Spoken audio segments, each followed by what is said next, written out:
মেহেক গীতাকে দেখে জড়িয়ে ধরে আর বলে, গীতা বৌদি, আমরা ভেবেছিলাম তোমাকে হয়তো আর কোনোদিন দেখতে পাবো না। তখন গীতা বলে, আপনারা কে? আপনারা কি আমাকে চেনেন? হ্যাঁ বন্ধুরা, ঠিক এমনটাই দেখতে চলেছি গীতা এলএলবির আঁচড়ইটা পর্বতে। শুরুতেই দেখা যায় মেহেক অঙ্কিত দাঁড়িয়ে টিপের মেহেন্দি অনুষ্ঠান দেখছে। অন্যদিকে গীতার জ্ঞান ফিরতেই তার মেহেকের মেহেন্দি অনুষ্ঠানের কিছু আবছা স্মৃতি মনে পড়তে থাকে। সে ভাবতে লাগে তার সাথে এমন কেন হচ্ছে। এরপর মাথায় হাত দিয়ে রুম থেকে বাইরে বেরিয়ে আসে এবং সে মেয়েকে অঙ্কিতকে খেয়াল করে না, তাদের সাথে ধাক্কা মারে। তখন মেয়ে ঘুরে তাকায় এবং গীতাকে সামনে দেখে অবাক হয়ে যায়। প্রথমে বিশ্বাসই করতে পারছিল না। তারপর মেহেক গীতাকে জড়িয়ে ধরে আর বলে, গীতা বৌদি, তুমি তুমি সত্যিই বেঁচে আছো? আমি তো ভেবেছিলাম তোমার কোনোদিন দেখতে পাবো না। গীতা অবাক হয়ে তাকিয়ে রইল। মেহেকের আলিঙ্গনগণ থেকে ধীরে ধীরে নিজেকে সরিয়ে নিয়ে বলল, আপনি কে? আমাকে কেন বৌদি বলে ডাকছেন? আমি তো আপনাদের চিনতে পারছি না। আপনি কি আমাকে চেনেন? মেঘ হতম্ব হয়ে গেল, চোখে জল জমে উঠল তার। তখন প্রিয়ঙ্বদা দেবী এগিয়ে এসে শান্ত গলায় বললেন, ওর মাথায় একটা মারাত্মক আঘাত লেগেছিল, সেই জন্য তার স্মৃতিশক্তি হারিয়ে গেছে। তার জন্য সে আগের সবকিছুই মনে করতে পারছে না। এদিকে গীতা থমকে দাঁড়িয়ে যেন নিজের ভেতরেই খুঁজছিল কিছু একটা। কিছুক্ষণ চুপ করে থেকে হঠাৎ কাপা গলায় বলল, তাহলে আপনারা কি জানেন আমার বেবি কোথায়? আমি শুধু এইটুকুনি মনে করতে পারি আমার একটা বেবি আছে। ও কোথায় আছে? ও কি নিরাপদে আছে? প্রিয়ঙ্বদা দেবী তখন মৃদু হেসে গীতার হাত ধরে বললেন, শান্ত হও মা, তোমার বেবি কোথাও যায়নি, হারিয়ে যায়নি। তোমার বেবি তো তোমার কাছেই আছে, তোমার এই গর্ভে। গীতা চোখ মেলে প্রিয়াঙ্কাবাদার দিকে তাকিয়ে অবাক হয়ে গেল। ধীরে ধীরে তার চোখ ভিজে উঠল। আর মেহেক তখন হাউমাউ করে কেঁদে বলল, না গীতা বৌদি, তুমি আমাদেরকে ভুলতে পারো না। আমরা এতদিন ধরে তোমায় খুঁজেছি, তোমার জন্য কত কষ্ট করেছি। তুমি আমাদেরকে মনে করতে পারছো না? এটা ভাবতেই আমার বুক ফেটে যাচ্ছে। অঙ্কিত দাঁড়িয়েছিল নিঃশব্দে, কিন্তু তার চোখেও জল। মেহে গীতার হাত শক্ত করে ধরে বলল, তুমি যদি আমাদের চিনতে নাও পারো, তবুও আমরা তোমার কখনোই ছাড়ব না। আমরা আবারও তোমার কাছে ফিরিয়ে নিয়ে যাব, সবকিছু তোমাকে মনে করাবো। গীতা বিভ্রান্ত হলো, মেহেকের আবেগে ভেসে যাচ্ছিল। সে কাপা গলায় শুধু বলল, আমি কিছুই মনে করতে পারছি না, কিন্তু কেন জানি না, তোমাদের চোখের জল দেখে আমারও কেমন যেন হচ্ছে। ওদিকে কাবিয়াকে দেখা যায় কাবিয়া পাগলামি করেই চলেছে। কৃপন তাকে বারবার শান্ত করার চেষ্টা করছে, কিন্তু কাবিয়া একটা কথাই বলছে, আমি আমি গীতাকে খুঁজে বের করব। গীতার সন্তান আমার হবে, ওই সন্তান দিয়ে আমি স্বস্তিকে ফিরিয়ে আনবো। পদ্ম এবার কাব্যার দিকে আঙুল তুলে বলে, তুমি যাই বলো না কেন, আমি জানি দিদিমণি তোমার কাছেই ছিল, এই বাড়িতেই ছিল। তুমি কিছু একটা করেছো, সময় হলে সব বেরোবে। কাবরা চিৎকার করে বলে, আমি কিছু করিনি। তারপর আবার নিজের মধ্যে বিড়বিড় করতে থাকে। তখন কৃপন রেগে গিয়ে সবাইকে সেখান থেকে তাড়িয়ে দেয়।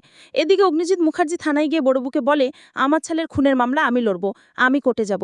বড়বু চিন্তায় পড়ে যায়, কিন্তু বলে, কিন্তু প্রমাণ কোথায়? গীতাই তো আসল সাক্ষী, আর গীতা তো এখন নিখোঁজ। তাই বিস্তারিত জানতে ভিডিওটি লাইক দিয়ে শেষ পর্যন্ত দেখতে থাকুন। অগ্নিজিৎ মুখার্জি কাব্যাকে বলে, এই যে তুমি কাগজের টুকরো দেখাচ্ছ না, সেটা কোনো কাজে দেবে না। বিশ্বাস করো, কোনো কাজে দেবে না। আমি কোর্টে যাব, আমি কোর্টে যাব, আর তোমাকে এই বাড়ি থেকে এসে ছোঁ মেরে তুলে নিয়ে যাব আমি। তখন কথা শুনেই অবাক হয়ে যায় সবাই। তখন কাব্যা বলে, ছুঁয়ে দেখুন না, ছুঁয়ে দেখুন। হাই ভোল্টেজ শক খাবেন আপনি। আমি আগুন জ্বালিয়ে দেব, আগুন জ্বালিয়ে দেব। আমি গীতাকে খুঁজে বার করব। গীতাকে খুঁজে বের করে ওর বাচ্চাটা আমি ছিনিয়ে নেব, কারণ স্বস্তিকের বাচ্চা ওটা, স্বস্তিকের বাচ্চা আমারই হবে, এই কাব্যা ব্যানার্জির হবে। স্বস্তিকের বাচ্চা আমি লালন পালন করব, আমি মা হব। তখন বড়বাবু বলে, পাগল হয়ে গেছে উনি, পাগল হয়ে গেছে। তখন পর্দা বলে, হ্যাঁ কাব্যা দিদি পাগল হয়ে গেছে, ওকে হাসপাতালে নিয়ে যাওয়া দরকার। তখন সে কৃপনকে বলে, কাব্যা দিদিকে মানসিক হাসপাতালে নিয়ে যাও কৃপন, ডাক্তার দেখাও। তখন কৃপন বলে, একদম চুপ করো তুমি। আমার দিদি একদম ঠিক আছে, আমার দিদি একদম সুস্থ। আমার দিদির সম্পর্কে তুমি একটাও বাজে কথা বলবে না। তখনই দেখা যাবে কাব্যাকে পলায় বলে, তোমাকে একটা কথা বলবো। তখন কাব্যা বলে, বলুন। তখন পলায় বলে, গীতা কোথায়, গীতা কোথায় বলো। তখন কাব্যা বলে, বিশ্বাস করুন গীতা কোথায় আমি জানি না, আমি জানি না গীতা কোথায়। আপনারা চলে যান, চলে যান এখান থেকে, সবাই চলে যান, এবার বেরিয়ে যান এখান থেকে। তখনই সবাইকে বের করে দিলেই অগ্নিজিৎ মুখার্জি বলে, তুমি মনে রেখো, আমি আবারও ফিরব, আমি আবারও ফিরে আসব, আমি ফোর্স নিয়ে আসবো এখানে, আর তোমাকে তুলে নিয়ে যাব। আমার ছেলের খুনের মামলা আমি নিজেই লড়ব। এই বলে অগ্নিজিৎ মুখার্জি সেখান থেকে চলে যায়। তারপর পর্দা কাব্যাকে বলে, তুমি স্বস্তিক দাদাবাবুকে মেরেছ, তুমি উকিল দিদিমণিকে অপহরণ করেছ, অপহরণ করে তুমি কোথায় রেখেছ উকিল দিদিমণিকে বলো। তখন কাব্যা বলে, না আমি গীতাকে অপহরণ করিনি, বিশ্বাস করো। গীতা কোথায় আছে আমি জানি না, গীতায় তোকে তো আমি খুঁজছি, গীতাকে সুস্থ রাখার চেষ্টা করেছি। গীতার বাচ্চা তো আমার হবে, আমার হবে, এই কাব্যা ব্যানার্জিজ হবে গীতার বাচ্চা।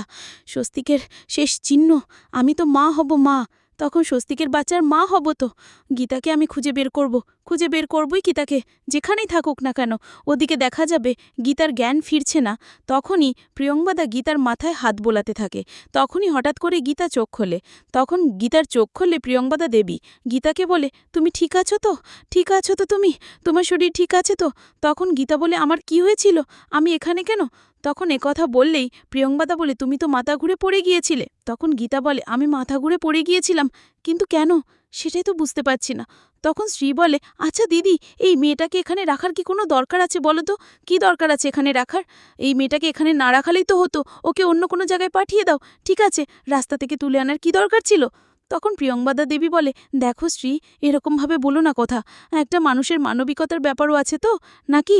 তখন টিপের বাবা বলে, ঠিকই তো বলছে শ্রী, ভুল তো কিছু বলেনি। এই মেয়েটাকে তুমি পেয়েছো, ঠিক আছে, ওকে কোনো হোমে বা হসপিটালে বা থানায় পাঠিয়ে দাও, তাহলেই তো হয়ে যায়। মানবতা আছে তোমার, বুঝতে পেরেছি, কিন্তু বাড়িতে রাখার কি দরকার আছে? এই যে যে কোনো সময় এইভাবে সেন্সলেস হয়ে যাচ্ছে, বাড়িতে একটা বিয়ে খাজ, কি দরকার আছে কি? তখন প্রিয়ঙ্গদা দেবী বলে, হসপিটালে তো ছিল, কিন্তু হসপিটাল থেকেই তো জানানো হয়েছে। তখন টিপের বাবা বলে, কি জানানো হয়েছে? তখন প্রিয়ঙ্গদা বলে, আচ্ছা ঠিক আছে, পরে না হয় বলবো।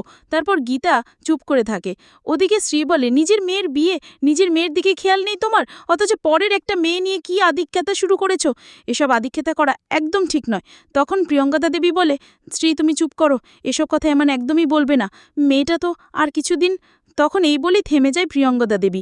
তারপর টিপের বাবা বলে, আর কিছুদিন মানে কি? কিছুদিন? তখন প্রিয়ঙ্গদা বলে, না কিছু না। তারপর গীতা বলে, আমার কি হয়েছে?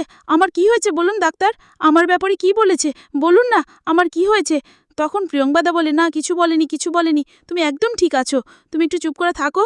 তখনই সেখানে টিপ চলে আসে, এসে বলে, এই তুমি কে? হ্যাঁ, কে তুমি? তোমার নাম কি? তোমার বাড়ি কোথায়? একদম নাটক করবে না। তোমার চেহারাটা না আমার খুব চেনা চেনা লাগবে, কোথাও যেন আমি তোমাকে দেখেছি। কোথায় দেখেছি কিন্তু সেটা মনে করতে পারছি না। কোথায় দেখেছি তোমাকে আমি? মনে করতে পারলে সেখানেই দিয়ে আসতাম। তখন প্রিয়ঙ্বদা দেবী বলে, কোথায় দেখেছো? তখন টিপ বলে, আমি না মনে করতে পারছি না, কিন্তু ওর ফেসটা খুবই রেয়ার। ও যেহেতু রাস্তায় পড়েছিল, তাহলে নিশ্চয়ই কোনো র্যাকেটের সঙ্গে জড়িত, নাহলে ওকে কেউ মারার চেষ্টা কেন করবে? কেন করবে ওকে মারার? আমি কোথায় দেখেছিলাম? তখন মনে করতে পারছি না। তখন প্রিয়ঙ্গদা দেবী বলে, মনে করো। তখন টিপ বলে, না আমি মনে করতে পারছি না, ওকে বাড়ি থেকে বের করে দাও, বের করে দাও এই বাড়ি থেকে। আমার বিয়ের আনন্দ অনুষ্ঠান সবকিছু নষ্ট করে দিচ্ছে ও। আর শোনো, পরের মেয়েকে নিয়ে আদিক্ষেতা দেখার বন্ধ করো। নিজের মেয়ের দিকে না একটু খেয়াল দাও। নিজের মেয়ের বিয়ে হচ্ছে, নিজের মেয়েটাকে একটু সময় দাও। তখন প্রিয়ঙ্বদা বলে, শোনো, তোমাকে তো আমি মেয়ে বলেই মানি না। তুমি আগে আমার মেয়ে হয়ে ওঠো, তারপর আমি তোমাকে সময় দেব। তুমি আমার মেয়ে হওয়ার যোগ্যতাই রাখো না। তখন দীপ বলে, মানে কি বলতে চাও কি তুমি? আমার কার সাথে বিয়ে হচ্ছে তুমি একবারও কি সেটা জানতে চেয়েছো? তার সাথে দেখা করতে চেয়েছো? তখন প্রিয়ঙ্বদা বলে, তুমি কোন একটা রাস্তার ছেলেকে বিয়ে করছো, তার সঙ্গে আমি কেন ওর দেখা করব? কার সাথে দেখা করব আমি? তার কোনো বাড়ির ঠিকানা আছে? না কোনো যোগ্যতা আছে এই বাড়ির জমাই হওয়ার? কে নাকি তার কোনো ঠিকানা আছে? রাস্তার একটা ছেলে? তখন টিপ বলে, দেখো, আমার ভালোবাসার নামে একদম মিথ্যে কথা বলবে না, একদম বাজে কথা বলবে না। ওর বাড়িঘর আছে কি নেই সেটা আমি জানি না, তবে ওর ভালোবাসা আমি দেখেছি, ওর প্রেমটা আমি দেখেছি। তখন প্রিয়ঙ্গদা বলে, ওর প্রেম দেখেছো তাই তো? টিপ বলে, হ্যাঁ, আমরা দুজন দুজনকে খুব ভালোবাসি, তাই তো ওকে আমি বিয়ে করছি। আর বিয়ে না করে এ বাড়ি থেকে আমি চলে যাব। অন্তত তোমার আর বাবার মতো লোক দেখানো ভালোবাসা আমাদের দ্বারাই হবে না। তোমরাই বাড়িতে এক ছাদের তলায় থাকো ঠিকই, কিন্তু তোমাদের মধ্যে কোনো ভালোবাসা নেই। তখন এই কথা বলে প্রিয়ঙ্বদা খুব রেগে যায়, রেগে গিয়ে টিপকে একটা চড় মারে। তখন শ্রী বলে, তুমি এটা কি করলে দিদি? মেয়েটাকে মারলে কেন? আজ বাদকাল ওর বিয়ে, আর তুমি মেয়েটার গাতে হাত তুললে কেন? তখন টিপ বলে, আসলে লোকই ঠিক বলে যে তুমি আমার সৎ মা, তুমি আমাকে মেয়ে হিসেবে কোনোদিন মানতেই পারোনি, তার জন্যই তো তুমি আমাকে এইভাবে চড় মারতে পারলে। গীতাকে সুস্থ রাখার চেষ্টা করেছি, গীতার বাচ্চা তো আমার হবে, আমার হবে, এই কাব্যয় ব্যানার্জির হবে গীতার বাচ্চা। স্বস্তিকের শেষ চিহ্ন, আমি তো মা হব, মা। তখন স্বস্তিকের বাচ্চার মা হব, তো গীতাকে আমি খুঁজে বের করবই গীতাকে, যেখানেই থাকুক না কেন। ওদিকে দেখা যাবে গীতার জ্ঞান ফিরছে না। তখনই প্রিয়ঙ্বদা গীতার মাথায় হাত বুলাতে থাকে। তখনই হঠাৎ করে গীতার চোখ খোলে। তখন গীতার চোখ খুলে প্রিয়ঙ্গদা দেবী গীতাকে বলে, তুমি ঠিক আছো তো? ঠিক আছো তো তুমি? তোমার শরীর ঠিক আছে তো? তখন গীতা বলে, আমার কি হয়েছে? আমি এখানে কেন? তখনই কথা বললেই প্রিয়ঙ্গদা বলে, তুমি তো মাথা ঘুরে পড়ে গিয়েছিলে। তখন গীতা বলে, আমি মাথা ঘুরে পড়ে গিয়েছিলাম, কিন্তু কেন সেটাই তো বুঝতে পারছি না। তখন স্ত্রী বলে, আচ্ছা দিদি, এই মেয়েটাকে এখানে রাখার কি কোনো দরকার আছে বলো তো? কি দরকার আছে এখানে রাখার? এই মেয়েটাকে এখানে না রাখাইলেই তো হতো, ওকে অন্য কোনো জায়গায় পাঠিয়ে দাও। ঠিক আছে, রাস্তা থেকে তুলে আনার কি দরকার ছিল? তখন প্রিয়ংবদা দেবী বলে, দেখো শ্রী, এরমভাবে বলো না কথা, একটা মানুষের মানবিকতার ব্যাপারও আছে তো নাকি? তখন টিপের বাবা বলে, ঠিকই তো বলছে শ্রী, ভুল তো কিছু বলেনি। এই মেয়েটাকে তুমি পেয়েছো ঠিক আছে, ওকে কোনো হোমে বা হসপিটালে বা থানায় পাঠিয়ে দাও, তাহলেই তো হয়ে যায়। মানবতা আছে তোমার, বুঝতে পেরেছি, কিন্তু বাড়িতে রাখার কি দরকার আছে? এই যে যে কোনো সময় এইভাবে সেন্সলেস হয়ে যাচ্ছে, বাড়িতে একটা বিয়ে, কি দরকার আছে কি? তখন প্রিয়ংবদা দেবী বলে, হসপিটালে তো ছিল, কিন্তু হসপিটাল থেকেই তো জানানো হয়েছে। তখন টিপের বাবা বলে, কি জানানো হয়েছে? তখন প্রিয়ংবদা বলে, আচ্ছা ঠিক আছে, পরে না হয় বলবো। তারপর গীতা চুপ করে থাকে। ওদিকে স্ত্রী বলে, নিজের মেয়ের বিয়ে, নিজের মেয়ের দিকে খেয়াল নেই তোমার, অথচ পরের একটা মেয়ে নিয়ে কি আধিক্যতা শুরু করেছো। তুমি এসব আধিক্যতা করা একদম ঠিক নয়। তখন প্রিয়ংবদা দেবী বলে, স্ত্রী তুমি চুপ করো, এসব কথা এমন একদমই বলবে না, মেয়েটা তো আর কিছুদিন। তখন এই বলেই থেমে যায় প্রিয়ংবদা দেবী। তারপরে টিপের বাবা বলে, আর কিছুদিন মানে কি কিছুদিন? তখন প্রিয়ংবদা বলে, না কিছু না। তারপরে গীতা বলে, আমার কি হয়েছে, আমার কি হয়েছে বলুন, ডাক্তার আমার ব্যাপারে কি বলেছে বলুন না, আমার কি হয়েছে?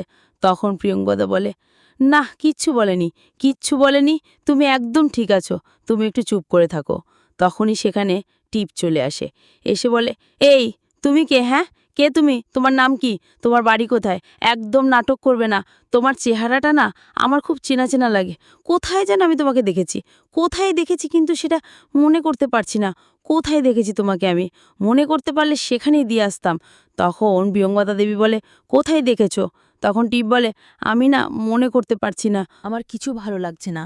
ঠিক তখনই দেখা যায় যে প্রিয়াঙ্গদাকে ফোন করে অগ্নিজিৎ মুখার্জি। তখন প্রিয়াঙ্গদা ফোনটা রিসিভ করে। তারপর অগ্নিজিৎ মুখার্জিকে বলে, আসলে আমি না কোর্টে যাচ্ছি, আমার ছেলের খুনের জন্য মামলা লড়ব আমি, সেই জন্যই যাচ্ছি। আপনি যদি আসতেন তাহলে আপনার কেসটা আমি দেখে নিতাম একসাথেই। তখন প্রিয়াঙ্গদা বলে, না, কি বলছেন আপনি? এই সময় আপনি একটু নিজের মতো করে সময় কাটান, নিজে নিজে আগে ঠিক হন, তারপর না হয় আমার কেসটা দেখবেন, এত তাড়াহুড়ো করার কিছু নেই। তখন অনিজিৎ মুখার্জি বলে, অনেক ধন্যবাদ, অনেক ধন্যবাদ। তখন প্রিয়াঙ্গা দেবী বলেন, শুনুন, কিসের কেস আপনার? ছেলের কি হয়েছে? তখন অনিজিৎ মুখার্জি বলে, আমার ছেলেকে কেউ খুন করেছিল। তখন তো প্রিয়াঙ্গা দেবী একথা শুনে অবাক হয়ে যায় আর বলে, কি বলছেন, খুন করেছিল? তখন অগ্নিজিৎ মুখার্জি বলে, হ্যাঁ, আমার ছেলেকে কেউ খুন করেছে, আর আমার ছেলের পুত্রবধূ মিসিং। তখন এই কথা শুনে প্রিয়ংবদা খুব কষ্ট পায় আর বলে, প্রতিটা সংসারে এইভাবেই অশান্তি আছে, কষ্ট আছে, প্রতিটা সংসারে এরকম নাম একটা না একটা ঝামেলা আছেই। ওদিকে দেখা যাবে তারপরে টিপির মেহেন্দি অনুষ্ঠান, তো তখন প্রিয়ংবদা অঙ্কিতকে ফোন করে আর ফোন করে বলে, তোমার কাকিমা বলছি আমি। তখন অঙ্কিতকে বলে, হ্যাঁ কাকিমা বলুন। তখন এই প্রিয়ংবদা বলে, আসলে আজকে টিপের মেহেন্দি, তো তাই ফোন করেছিলাম, তুমি আর মেঘ যদি আসতে, তোমার বাবার সঙ্গে আমি নিমন্ত্রণ নিয়ে কথা বলে নেব, চিন্তা করো না, কার্ড দিয়ে আসবো, তুমি একটু আসলে ভালো হতো। তখন অঙ্কিত বলে, এ নাও, মেঘকে সাথে ফোনে কথা বলো। তখনই মেঘ ফোনটা রিসিভ করলে। তখন কাকিমণি বলে, মেঘ, আসলে তোমার সঙ্গে তো আমার দেখা হয়নি, তুমি খুব মিষ্টি মেয়ে, আমি জানি, তাই আমি চাই আজকে টিপের মেহেন্দি অনুষ্ঠান, তো তোমরা আসলে খুব ভালো হতো, আমাদের তো নিজের বলতে কেউ নেই, তাই তোমরা আসলে তো ভালো লাগতো। তখন মেঘ বলে, কিন্তু কাকিমা, বাড়ির যে অবস্থা, এই অবস্থা আমরা কি করে যাব বলুন তো? তখন প্রিয়াঙ্গদা বলে, আমি জানি তোমাদের বাড়ির খুবই খারাপ অবস্থা, তারপরও তোমরা আসলে আমাদের একটু ভালো লাগতো, কারণ আমার মেয়ের মেহেন্দি অনুষ্ঠান, তো তেমন কেউ নেই, আর আমার মেয়ে তো আমার নিজের মেয়ে নয়। তখনই সেখানে টিপ চলে আসে আর বলে, হ্যাঁ বলো, আরও বলো, আরও বলো, আমি তোমার নিজের মেয়ে নয়, সৎ মেয়ে বলো, তোমার নিজের লোকদের কাজেই তো বলছো, বলো না, তুমি বলতে না পারলে দাও আমি বলছি। এই বলে ফোনটা কেড়ে নিয়ে বলে, হ্যাঁ শুনুন, আপনি নিশ্চয়ই আমার মায়ের আত্মীয় হবেন। শুনুন, আমি না আমার মায়ের নিজের মেয়ে নয়, আমি সৎ মেয়ে, তাই আমার মা আমাকে কখনো মেনেই নেয়নি, তার সঙ্গে আমার মা মেয়ের কোনো সম্পর্কই করে ওঠেনি, আমার কোনো কিছুই সে সহ্য করতে পারেনি, দেখতে পারে। আর তাই তো এই যে আপনাদের নিমন্ত্রণ করছে না, এসব কিছু হলে লোক দেখানো, আতিথেক্ষেতা করছে, লোক দেখে নিমন্ত্রণ করছে, আসলে এগুলো কিছুও তার মনের কথা নয়। তখন কথা শুনে প্রিয়ঙ্গা দেবী চমকে ওঠে, বলে, থামবি তুই? টিপ থামো। টিপ কিছুতেই থামতে চায় না। তারপর টিপ বলে, শোনো, তুমি যা করছো না, এগুলো আমার করার দরকার নেই, তোমার কাছের লোকগুলো যদি নিমন্ত্রণ করছো তো কিচ্ছু করা লাগবে না, তুমি এরকম বাড়াবাড়ি করলে না, মেহেন্দি অনুষ্ঠানে আমি সাজবও না, এখানে এখানে কিছু করব না, আমি কিচ্ছু করব না। তখনই প্রিয়াঙ্গমাদা বলে, বাড়াবাড়ি হয়ে যাচ্ছে না, বাইরের মানুষের সামনে এরকম করতে হয়? তখন এই কথা বলে টিপ সেখান থেকে চলে যেতে লাগলে। শ্রী এসে বলে, আচ্ছা তোদের এই ঝামেলাগুলো আমার একদমই ভালো লাগছে না, চল টিপ তোর আজকে মেহেন্দি অনুষ্ঠান সাজবি চল। এই বলে টিপকে নিয়ে শ্রী সেখান থেকে চলে যায়।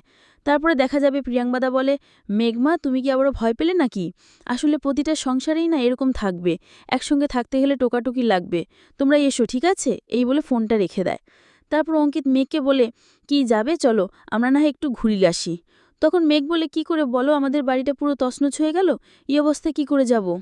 তখন অঙ্কিত বলে, চলো আমরা ঘুরে আসি, তাহলে একটু ভালো লাগবে, চলো মেঘ। তখন মেঘ বলে, ঠিক আছে চল।